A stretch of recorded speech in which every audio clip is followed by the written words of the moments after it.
When I opened the glove compartment of my husband's car, I wasn't looking for trouble. I was looking for tissues, maybe a receipt from one of his endless business dinners. But what I found instead was a small plastic tube, and the word printed on it made my heart freeze. Personal lubricant. If you're here listening, thank you for being part of this story. Please like this video and subscribe. And tell me in the comments where you're watching from. I read every single one. Knowing how far these stories travel keeps me strong enough to tell the next one. I held that tube in my hand, and the silence in the garage felt deafening. The hum of the old freezer, the faint drip of a leaking pipe, the echo of my own heartbeat. Everything sounded louder than it should. I stood there for a long time, staring at the word on the label, the way someone stares at the first crack in a glass window, knowing it will soon shatter. I didn't shout. I didn't cry. I didn't even confront him. Because when you've been married for 40 years, you learn that truth has a way of speaking without words. Instead, I placed the tube back down on the counter and looked around, trying to steady my breathing. The smell of oil, metal, and betrayal filled the air. That's when my eyes fell on the shelf where we kept household supplies. And there it was, a tube of industrial glue I had once used to fix a broken chair in the bakery.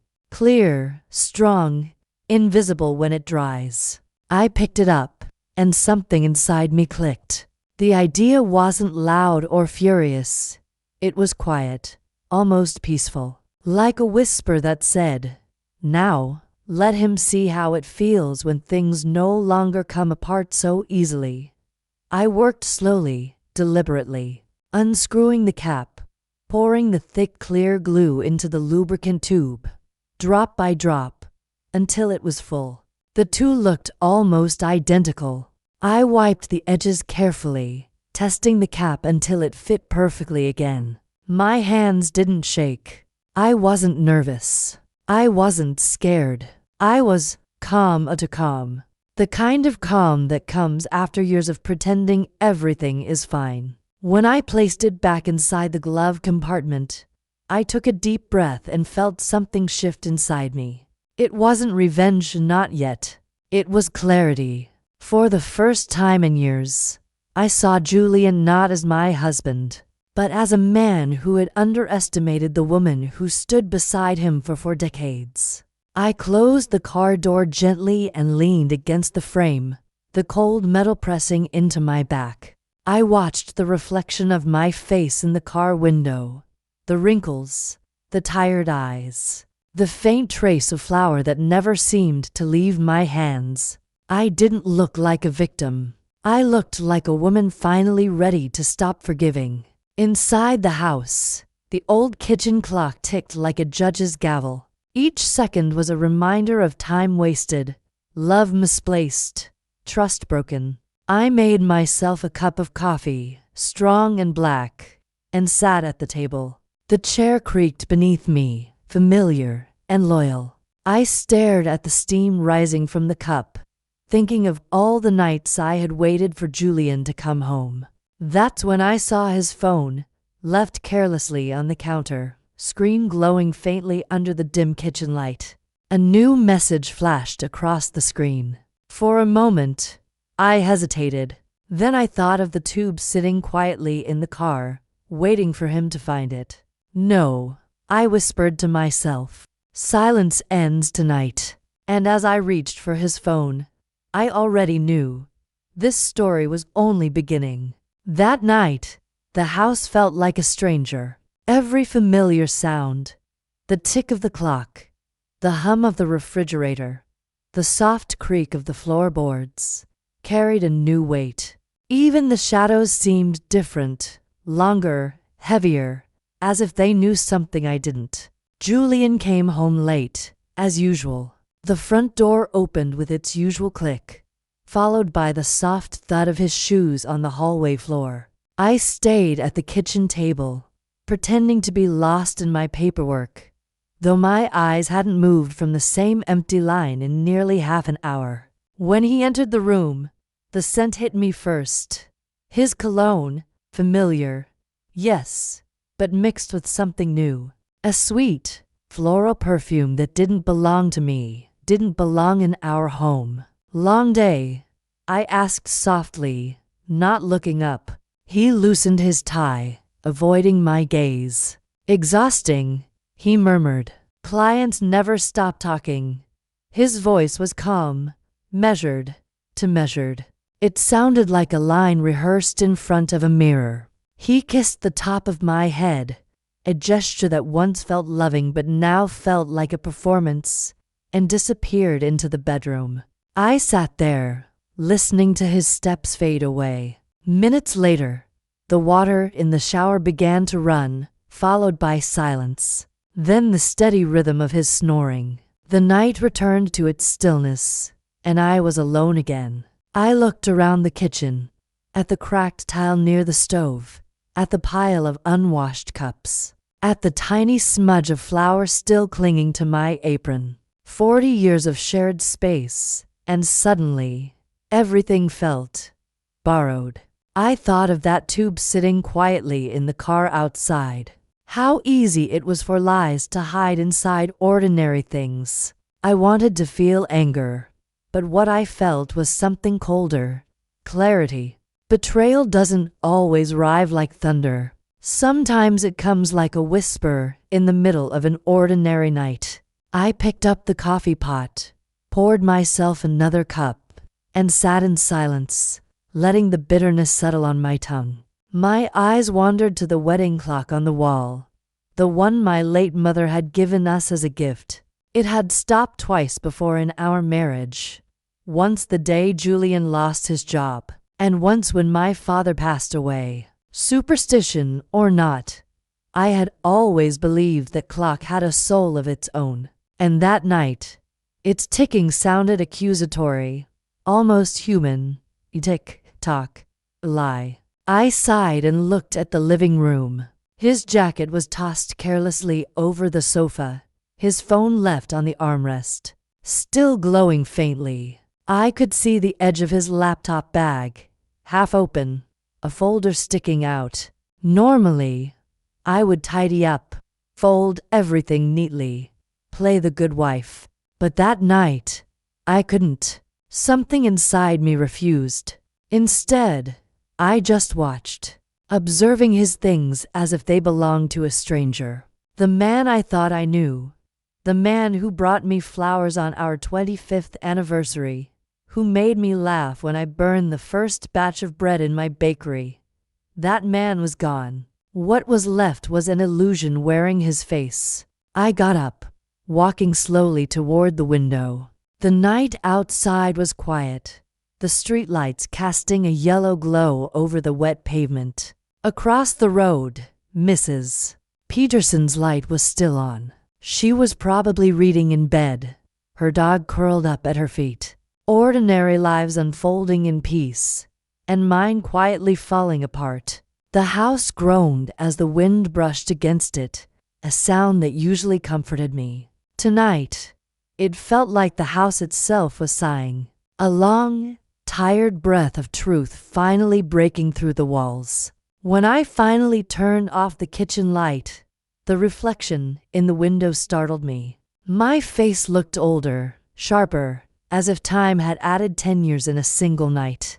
My eyes were dry, but my heart ached with a strange mix of sorrow and resolve. I walked past the bedroom door and paused. Julian was asleep, his body sprawled across the bed, the sheets tangled around his legs. The faint smell of that unfamiliar perfume clung to the room like a confession that refused to fade. I watched him for a long time, the same way you watch a photograph of someone who no longer exists. I wanted to remember this version of him, calm, harmless, asleep, because soon, the truth would turn him into someone else entirely. And maybe, I thought, it would turn me into someone else too. When I closed the door behind me, I didn't feel guilt or fear. I felt something far more dangerous. Curiosity. I didn't know it then, but the next time I touched his phone, I wouldn't just find lies. I would find the words that shattered the rest of my life. The next morning, sunlight crept through the curtains like a reluctant guest. I hadn't slept. My coffee had gone cold hours ago, sitting untouched beside me as if it, too, was tired of waiting for the truth. Julian's side of the bed was already empty. He'd left early, as usual, claiming there was a meeting downtown. Those words, meeting downtown, had become his favorite disguise. I sat at the kitchen table, still wearing my robe, the same clock ticking above me like a metronome to my unraveling thoughts. The house smelled faintly of his cologne, but beneath it lingered that same sweet perfume I didn't own. It was everywhere now, on the sofa, in the hallway, even in the air I breathed. It followed me like a ghost that wanted to be seen. I reached for his phone where he had left it charging by the counter. My fingers hovered above it. I hesitated, not because I was afraid of what I'd find, but because I already knew. The truth was waiting. I could feel it, like a pulse beneath my skin. I unlocked it easily. He'd never changed his password. Arrogance, I suppose. A man who believes he's too clever to be caught never hides the keys well. The screen lit up, and a single new email sat at the top of his inbox. The sender's name was nothing familiar, just a random string of letters and numbers, the kind that looks like it's hiding something. My breath caught. The subject line read, "Last night was unforgettable." I stared at it for a long time. Before opening it, my hand trembled, not from fear but from the weight of what I already expected to see. The message was short, just a few words, but they landed like a blow. "You were incredible tonight, Dad." A red heart emoji at the end. I blinked once, twice, as if the words might rearrange themselves into something less horrific. Dad. The word echoed in my mind, growing louder with every heartbeat. Was it a joke? A cruel one? Or something worse? Something unspeakable? I reread it, searching for another explanation, but there wasn't one. My stomach twisted. My throat went dry. I felt as though the air itself had turned to glass, fragile and cutting. Julian never used email. He used to laugh at me for still writing birthday messages on Facebook. "Technology isn't for me," he'd say. "I'm an old-fashioned man." Apparently, he'd modernized in secret. I closed the phone slowly, setting it back in the same position on the counter. I didn't delete the message. I didn't even take a screenshot yet. I just needed to breathe. That's when I noticed the wallet he'd forgotten to take with him. His credit cards were neatly aligned inside, like soldiers waiting for command. But tucked behind them, a folded piece of paper stuck out, crisp, new, freshly printed. I pulled it out. It was a restaurant receipt from a luxury steakhouse in San Antonio, dated the night before. I frowned. Julian had told me he was in Dallas. I traced the ink with my fingertip. To main courses. 1 bottle of Cabernet Sauvignon, the same wine he'd once bought for me on our 10th anniversary. That detail hit me like a knife. The morning light shifted across the table, and I realized how cruelly ordinary everything looked. Betrayal never looks cinematic in real life. It hides behind coffee cups, grocery lists, and casual goodbyes. My eyes wandered to our wedding photo hanging by the fridge. I could almost hear my mother's voice from years ago. "Love is work, Juliet." But both must work the same shift. Julian had clearly clocked out long ago. My phone buzzed, a message from my friend Mrs. Miller, checking in about a community bake sale. I almost laughed. How absurd it was to be asked about cupcakes while your marriage quietly burns around you. But maybe it was that small, Normal sound that reminded me I was still here, still capable of doing something. I gathered the evidence into a neat little pile. I made copies, stored them in a folder, labeled it something harmless. My hands were steady now, my heartbeat even. The first storm had passed, leaving behind a strange, dangerous calm. I stood up, washed my cup, and looked out the kitchen window. The world outside went on as usual. Children waiting for the school bus, neighbors watering their gardens. But mine was no longer the same world, because once you hold proof of betrayal in your hands, you stop being someone's wife. You become the keeper of their secrets. And I already knew I wouldn't be keeping them for long. That night, I couldn't sleep. The email and the receipt played over and over in my mind like a broken song, each verse sharper than the last. When the clock struck 2, I got up.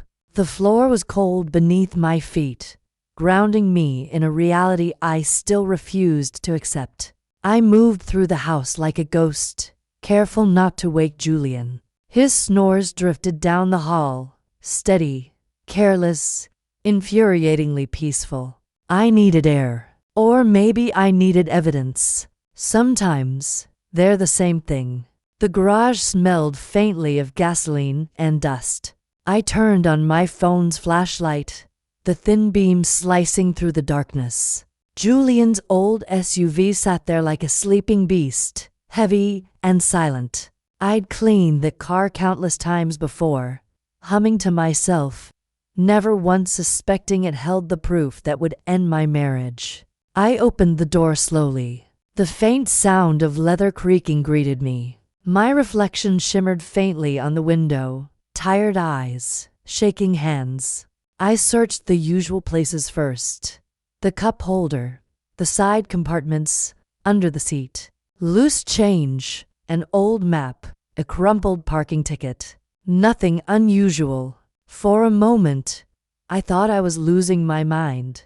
That maybe the email and the receipt were enough, and I didn't need more. But then I opened the glove compartment. Something inside caught the light.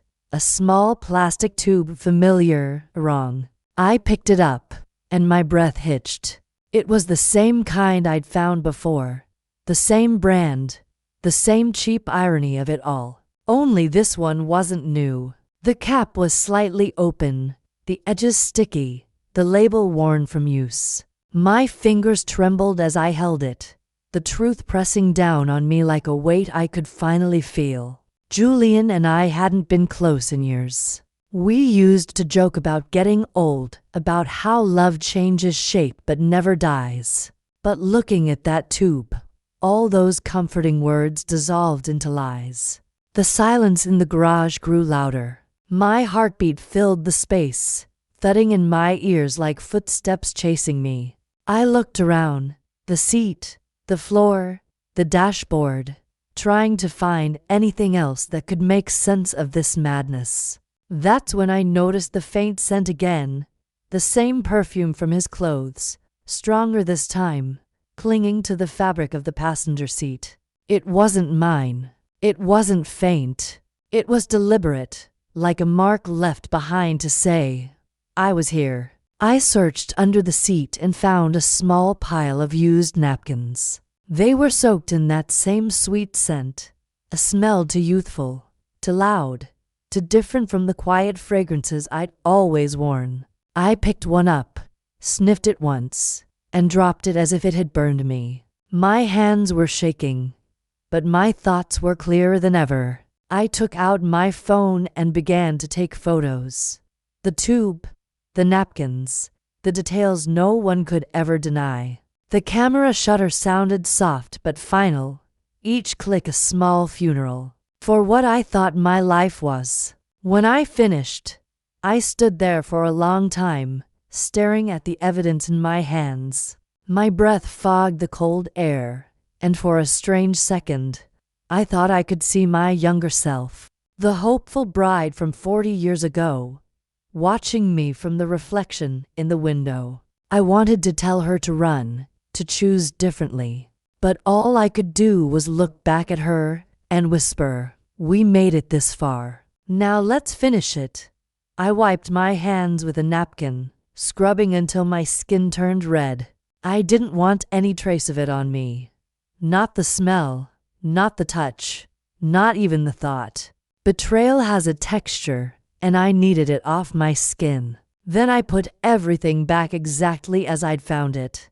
The tube in the glove box, the napkins under the seat, the silence restored like a perfectly staged lie. Because sometimes, the only way to catch a secret is to let it think it's still hidden. I closed the car door gently and leaned against the cold metal, feeling my pulse slow down. The night outside was so still that even the crickets seemed afraid to make a sound. Inside the house, Julian was still asleep, peaceful, innocent in his dreams, unaware that the balance of power had shifted forever. When I walked back through the kitchen, I saw the glow of his phone screen again, faint under the pile of papers. I didn't pick it up this time. I didn't need to. The truth had already taken form, physical, undeniable, and now safely recorded in the gallery of my phone. As I turned off the lights and climbed into bed, I didn't feel anger or sadness. I felt something colder, something that hummed like electricity under my skin. It wasn't just betrayal anymore. It was purpose. And deep inside, I knew this wouldn't end with tears. It would end with sirens. The morning after felt quieter than usual. The kind of quiet that doesn't comfort you but warns you. The sunlight slid across the kitchen floor, but it didn't warm the room. It just exposed everything that had been hiding in the dark. Julian was already gone when I woke up. His coffee mug still sat in the sink, half empty, a lipstick-shaped stain of deceit clinging to the rim. Not mine, of course. A ghost of someone else's morning. I stood there, holding the edge of the counter, breathing slowly. The night before had left me hollow, but also sharper. Grief can make a woman fragile, or it can make her dangerous. I poured myself a cup of new coffee, hotter, stronger this time. As I stirred the sugar, I remembered something my friend Mrs. Miller had told me years ago, during one of our long talks at the bakery. "Juliet, one day you'll need to know the truth about something that hurts. When that time comes, call Thomas." She had said it with that wise, heavy tone of a woman who'd seen more than she ever wanted to. Thomas was a private investigator, quiet, reliable, and discreet. I had laughed at the idea back then, saying, "I trust Julian with my life." How naive that sounded now. I picked up my phone and scrolled through old messages until I found Mrs. Miller's number. My fingers hovered for a moment before I called. She answered on the second ring, her warm voice instantly filling the silence. "Juliet, is everything all right?" I swallowed hard. "Mrs. Miller, do you still have that contact you once mentioned?" The investigator. Her tone changed immediately. No curiosity, just concern. "Thomas." "Yes, I do. Do you need him?" I hesitated, then whispered, "I need the truth." There was a pause, the kind that says everything words can't. Then she said softly, "I'll send you his number right now." An hour later, my phone buzzed. A message. "Thomas, Mrs. Roberts. I was told you might need my help. We can meet today at noon. There's a cafe near the main square, quiet and private." At noon, I found myself sitting in that cafe, hands wrapped around a cup of coffee that had gone cold. The place smelled of roasted beans and rain. The light coming through the window made everything look washed out, like an old photograph. I had chosen a table in the corner, facing the door. Old habits from a woman who now trusted no one. When Thomas arrived, he wasn't what I expected. No black coat, no dark glasses, Just an ordinary man in a light blue shirt, carrying a notebook and a calm face. He looked like someone you could tell a secret to and know it would stay buried. Mrs. Roberts, he greeted me with a small nod. You can call me Thomas. I nodded, sliding a small flash drive across the table. These are photos, I said quietly. A receipt, a message, and something I found in my husband's car. He plugged it into his tablet, scrolling through the files in silence. His face didn't change, but his eyes narrowed slightly. You've done most of the work already, he said finally. You just need confirmation. Confirmation, I repeated, tasting the word. It felt heavy but necessary, like medicine that burns before it heals. Thomas wrote something in his notebook. I'll follow him, he said calmly, discreetly. You'll have updates soon. Don't confront him yet. The truth is easiest to expose when it thinks it's safe. I nodded, my hands clasped tightly in my lap. Thank you, I whispered. I just need to know how deep the lies go. He gave me a look, part sympathy, part understanding. Lies never stay shallow, Mrs. Roberts. They're like roots. Once you dig, you find they've been growing for years. I sat there for a while after he left, staring at the untouched coffee in front of me. The rain had started outside, soft and steady. People came and went, laughing, talking, living their ordinary lives. And I sat there quietly, holding my ordinary life that was no longer ordinary at all. When I finally stood up to leave, I caught my reflection in the cafe window. I didn't look weak anymore. I looked tired, yes, but steady, grounded. The woman who walked into that cafe was broken. The one who walked out had a purpose. As I stepped into the rain, I felt it wash over my skin, cold but cleansing. My phone buzzed again. A new message from Thomas. Thomas, he's with someone right now. I think you should see this for yourself. I stared at the screen, the letters blurring in the rain, and for the first time in weeks, I smiled. Not because I was happy, but because the truth was finally coming to meet me halfway. By the time I reached home the evening, the sky was the color of steel. The kind of gray that promises rain but never quite delivers it. Suspended, heavy, waiting. That was exactly how my heart felt, waiting for the storm that had already begun. I placed my purse on the table and stared at the empty hallway. The scent of Julian's cologne lingered faintly in the air, but this time I noticed something else.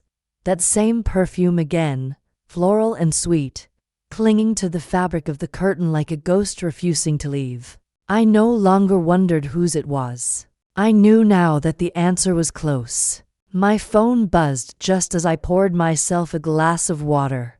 A message from Thomas. Thomas, Mrs. Roberts, I have something for you. You might want to sit down before you open it. For a moment, my thumb hovered over the notification, unwilling to touch what would change everything. Then I tapped it. A photograph filled the screen. Julian, standing outside a restaurant, holding hands with a woman. I zoomed in, my pulse drumming in my ears. The woman wore a black dress, her hair loose, her lipstick red, the kind of red that doesn't whisper, it declares. Her face was half turned, but I knew it instantly. Allison, my daughter-in-law. For a second, the world fell silent. Even the ticking clock in the kitchen stopped. Or maybe my mind just refused to hear it.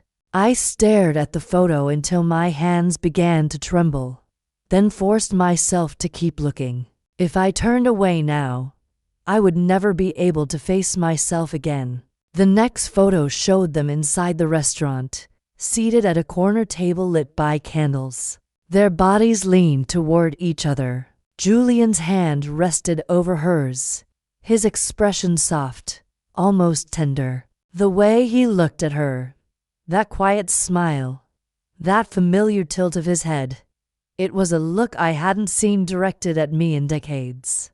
I pressed my palm against my mouth, not to silence a scream, but to keep my heart from breaking too loudly. The rain finally began, thin drops tapping gently against the kitchen window. I watched them slide down the glass like tears I couldn't let myself cry. A new message arrived from Thomas.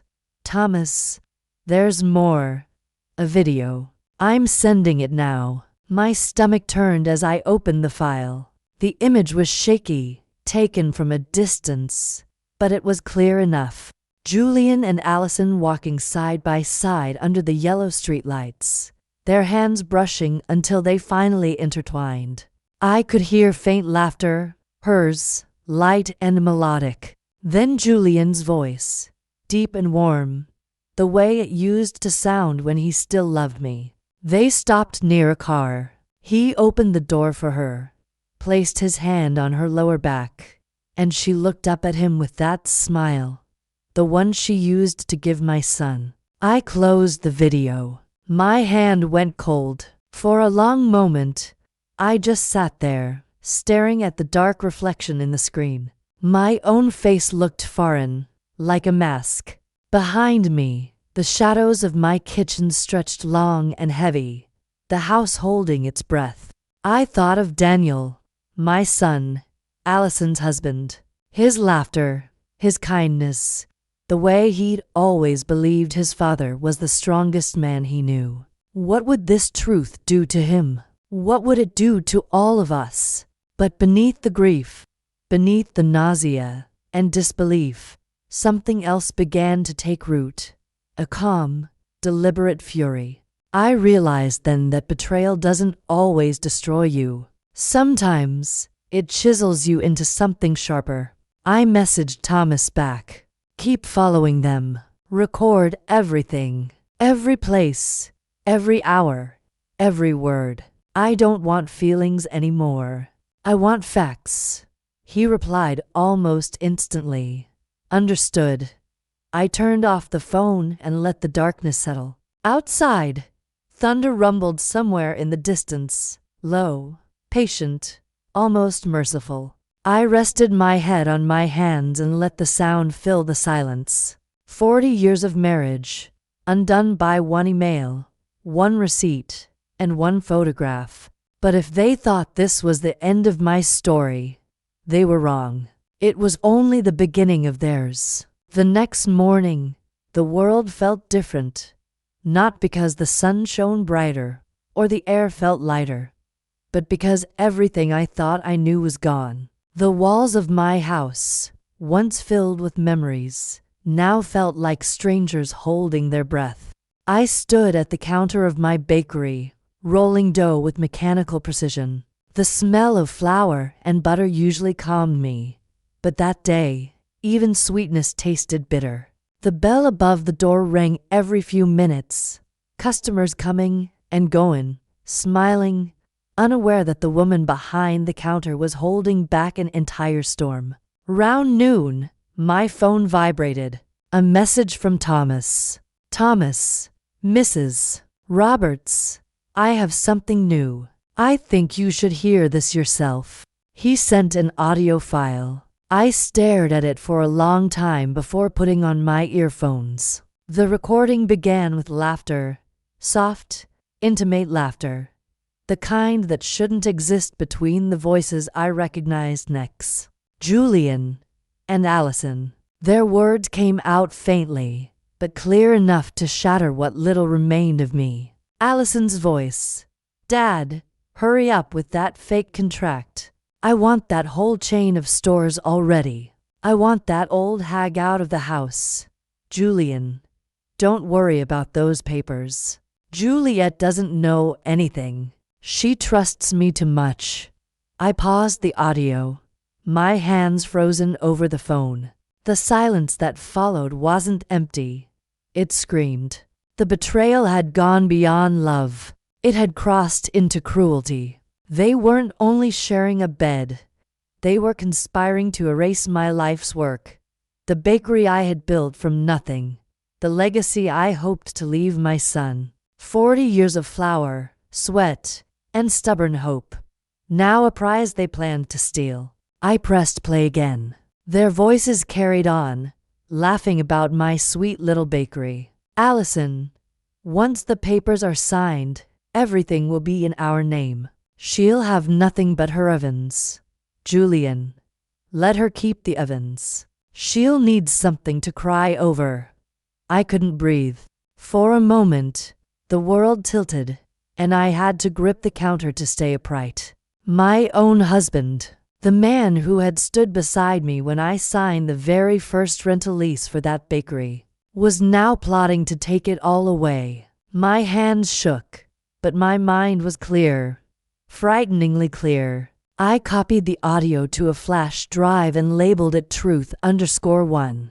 Then I took out a notebook and began to write, date by date, every message, every receipt, every piece of proof. Each word I wrote steadied me, as if I were reclaiming control one syllable at a time. Hours passed before I realized I hadn't moved. My coffee had gone cold again. I looked around the bakery, the trays of pastries cooling on the shelves, the sunlight glinting off the glass display. It all looked the same, but nothing was the same anymore. A little boy tugged his mother's sleeve at the counter, pointing to a caramel flan. "Mom, that's the one I like," he said. His voice made me smile weakly. Once, I had built this place for families like theirs, for laughter, for life. But now, my family had turned my dream into their battlefield. The phone buzzed again. Another message from Thomas. "Thomas, they're meeting tomorrow at the notary's office. It sounds like they're finalizing something." Finalizing. The word stabbed like a knife. I looked up at the photograph hanging above the register. Julian and me on the bakery's opening day. I was wearing a white apron, my hair tied back, my hands dusted with flour. He had his arm around me, smiling at the camera. That photo used to make me proud. Now, it looked like evidence in a crime scene. The rain started again outside, tapping gently against the glass. I turned the sign on the door to closed, even though there were still hours left in the day. I needed silence. I needed to think. I played the audio one more time, forcing myself to listen until every word carved itself into my memory. The plan was clear now. Julian would transfer the property using forged documents. Allison would front it as a business expansion. They would take my bakery, my house, my peace. I removed my apron and folded it carefully on the counter. My reflection in the window looked older than yesterday.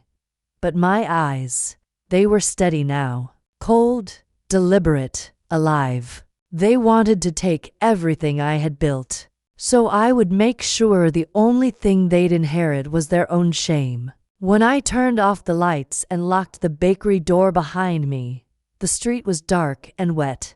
The rain had washed away the footprints on the sidewalk. I smiled faintly, because soon, I thought, the rain would wash away more than that. After I had gathered proof, receipts, emails, photos, and that recording that smelled of treachery, something inside me settled. The chaos that anger might have birthed would be loud and useless. What I needed was quiet architecture, a plan that would expose the truth with as little collateral as possible and as much spectacle as necessary. I spent the afternoon arranging things the way a baker arranges pastries on a tray, with purpose, balance, and a careful eye for presentation. Each piece of evidence had its place, each moment its timing. The goal was simple. Let the lie present itself in full light, in front of everyone who mattered, and let the consequences be carried by the truth itself. First, I thought about witnesses. A private investigator could bring proof, but proof without a frame often feels abstract. Shame needs an audience, not out of cruelty, but because secrets thrive in small, private rooms.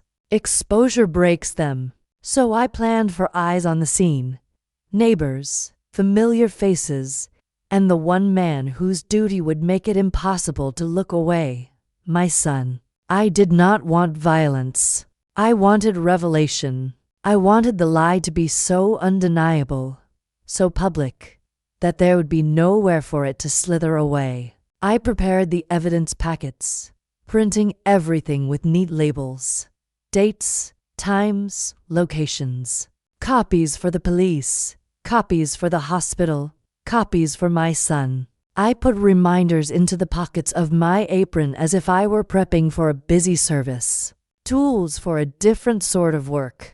I hid a small recorder where it could capture what was said, not to manufacture drama, but to preserve words for the moment when truth needed to be read aloud. I placed the flash drives in an envelope and tucked it into the drawer beneath the family photos, where a long-time habit of mine had taught me to hide things that mattered.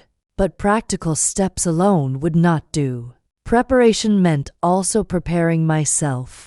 I practiced the face I would wear that morning, calm, composed, a little surprised, and heartbreakingly sincere. I rehearsed the words I would speak to my son. No accusations, only evidence and the option for him to choose how to respond. I wrote the 2 short, simple lines I would say to the neighbors if they asked. I found proof. I did not want to make a spectacle, but it can no longer be private. There was also the matter of safety and consequence. I am not a cruel woman. I had never wished real harm on anyone, no matter how cruelly they had behaved. My plan had to ensure that no one would be seriously hurt. The spectacle I envisioned would be humiliating. Yes, a moral reckoning, but not a path to physical damage. I double-checked that there was no real danger in what I arranged. I made contingency notes in my head for immediate aid if anything went wrong. If anyone needed a doctor, I would be the first to call. That was part of the hard honesty of my choice. I would expose them, but I would not destroy them. I also thought about legal consequence. For months I had been meticulous in documenting everything. This was not about revenge dressed as theater. It was about ensuring that, when confronted, there would be records that could stand in court, or at a lawyer's desk, or in the suffocating hush of a family home. I assembled a folder for my son with copies of the audio, photographs, dates, and the receipt from the restaurant, an irrefutable map of the betrayal. And then there was the timing. Revenge for its own sake is noisy and short-lived. Justice that teaches lasts. I chose a moment when curiosity would be at its peak and suspicion at its most unbearable. A weekday morning when neighbors would notice. When people were awake but not yet hardened by their day's routine. I would not be there to shout or to break things. I would be a calm witness. A woman whose life had been made small by lies, and who had decided to let the truth make it large again. Before I slept that night, I placed 2 small items in my purse, the envelope with the evidence and a folded sheet with the names of the people I trusted to help if the plan spiraled. Mrs. Peterson's number, Thomas's contact, and the number for a local attorney. I felt, for the first time in months, the steadiness of someone who had done all she could to make a clean, honest end to an ugly chapter. When I turned off the kitchen light and looked at the photograph of the 4 of us by the doorway, I touched the frame gently. "This is not revenge," I whispered to the empty room. "This is a reckoning." And with that, I let myself sleep, not hoping for violence, but ready for consequence, ready for the day the truth would stand where the lie had once stood, and for the neighborhood to watch the lie's quiet, inevitable collapse. The morning I chose arrived with an ordinary light, thin and unremarkable, as if the neighborhood had not the faintest idea that its quiet would be broken. I moved through the routine like an actress in a small scene. Closed shutters, kettle on. A soft nod to Mrs. Peterson as she passed by the window. My purse held the envelope with the evidence. My chest held a steady, almost surgical calm. It happened faster than I had rehearsed in my head. A thin thread of smoke curled from the kitchen window, shy at first, then bolder. A dark ribbon that caught in the light. Neighbors turned, doors opened, voices rose. Someone shouted, someone else dialed numbers.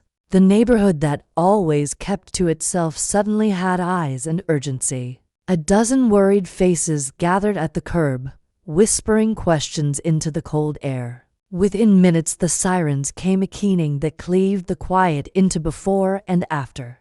A fire engine slid to a stop like a scarlet punctuation mark. Men and women in heavy gear jumped into motion with the precise choreography of trained people. Hoses uncoiled, radios chattered, boots hit the porch with the sound of inevitability. The street filled with people craning their necks, phones lifted like talismans to catch the moment when the ordinary would overflow. I stood among them, a small figure at the edge of the crowd, clutching my cup of coffee until it cooled. When the crew forced the door, the scene they found in the bedroom was immediate and shocking, not because it was explicit, but because it was so intimate and human. My husband and Allison lay there, confined together, panicked and helpless, their faces pale with fear and shame. They were not the polished lovers of the photos anymore. They were to people exposed, vulnerable in a way no private deceit ever intended. My son, Daniel, ran with the others. He was in uniform, and the moment his boots hit the floor, his expression changed in a way that made my heart stop. Pride and horror folded into one. He moved like someone trained to save, then froze at the doorway when he saw them. I could see every thought flash across his face. Duty, disbelief, betrayal. For a second he looked older than I had ever seen him, stripped of the easy smiles he used to wear. The firefighters did what they do best: protect life and dignity amidst chaos. They worked carefully, wrapped blankets where needed, gave instructions, and carried people out with professional gentleness. The stretcher passed in front of me, the sheet fluttering like a flag. I heard the neighbors gasp and murmur shock and a strange, judgmental satisfaction threading through the whispers. "Oh my God," someone said. "How could he?" Another voice. "Poor woman." The chorus of the street was not kind. It hurt to watch Daniel, shoulders hunched, eyes rimmed in heat. He didn't look at his father first. He looked at me, his mother, searching for a reason, for a place to land. I walked toward him, each step careful and deliberate, as if the world itself required consideration. He didn't speak. The folder I had prepared lay heavy in my hands. When I handed it to him, his fingers trembled as they took it. He opened the envelope, scanned the photos, the receipt, the audio timestamps. His face moved through colors: confusion, anger, then a terrible, sorrowful clarity. No one was physically irreparably harmed.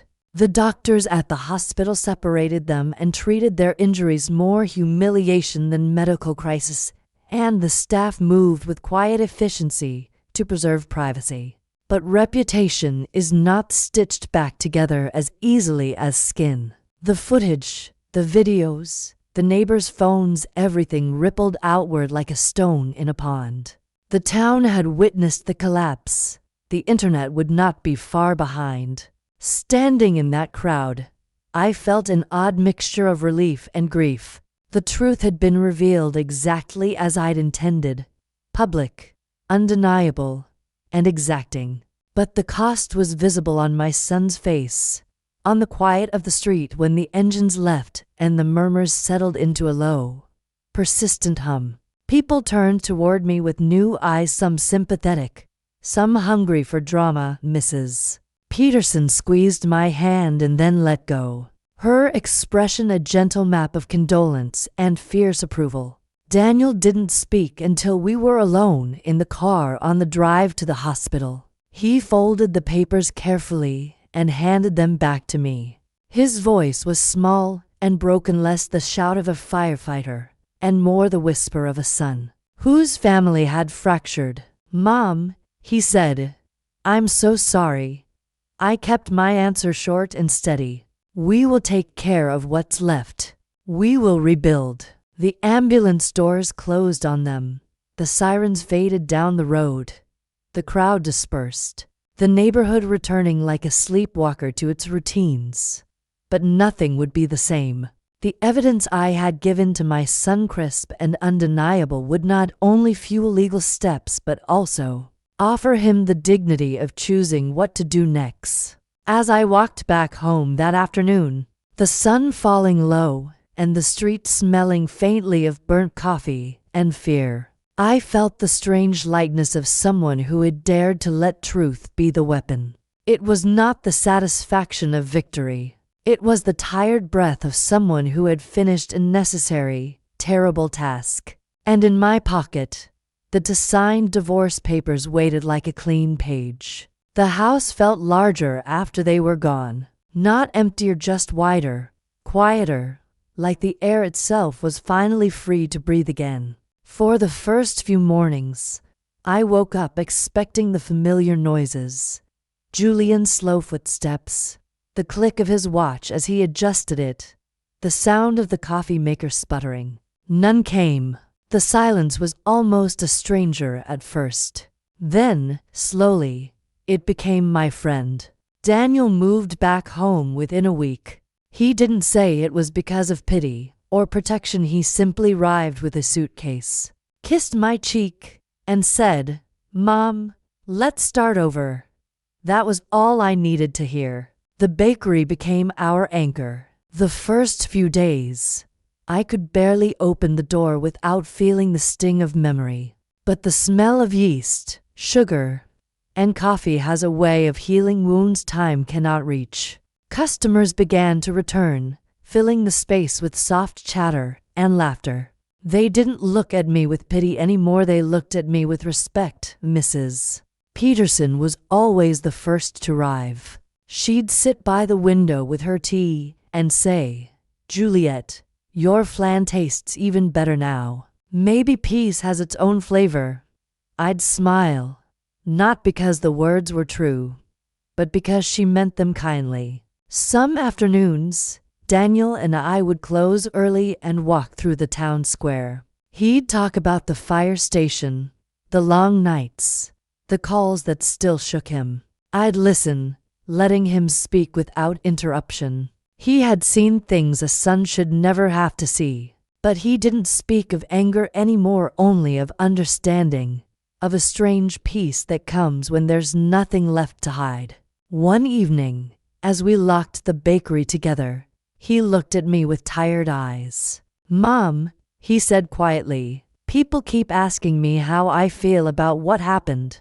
I never know what to say." I placed my hand over his and answered, "Tell them the truth. That we survived it. That's all that matters." The divorce papers were signed within a month. Julian didn't fight. He didn't write. The house and the bakery were left in my name, ironically, the only honest thing he ever did in the end. Allison moved away, taking her silence with her. The neighborhood stopped whispering eventually. Even the gossip loses interest once you stop feeding it. Sometimes, on Sunday mornings, I walk to the little church at the edge of town. I sit in the back pew, where the light from the stained glass falls across my hands like fragments of color. I don't pray for revenge or forgiveness anymore. I pray for peace. For Daniel. For the years I lost. And the years still to come. Life has a strange way of rebuilding itself. The bakery is busier than ever now. We've opened to more branches, one under Daniel's management. I named it the Phoenix Oven, though I never tell customers why. It's not about fire or destruction. It's about what rises afterward. There are still moments when the past creeps in an old song on the radio, a familiar cologne on a stranger. But I no longer flinch. Pain doesn't vanish, it transforms. It becomes a map of where you've been and a compass for where you're going. A few weeks ago, a woman came into the bakery, her eyes red from crying. She said, "Mrs. Roberts, I've been through something awful. How did you find the strength to keep going?" I smiled softly and answered, "You don't find it, you build it, one morning at a time." And that's what I do. Every morning, before the first customers arrive, I turn on the lights, tie my apron, and whisper to myself, "You are still here." Because that, more than anything, is victory. Now, as I sit at the same kitchen table where everything began, the same table where silence once felt unbearable, I look around and feel gratitude. I am no longer the woman who waited for truth. I am the woman who survived it. If you're listening to me right now, wherever you are, remember this. Heartbreak can burn, but it can also bake you into something stronger. You just have to stay in the oven long enough to rise again. Tell me in the comments where you're watching from, and if my story reached your heart today. Subscribe for more true stories of women who learned to rebuild, forgive, and begin again. Because sometimes, the ending isn't a door closing. It's the sound of a woman finally walking through it.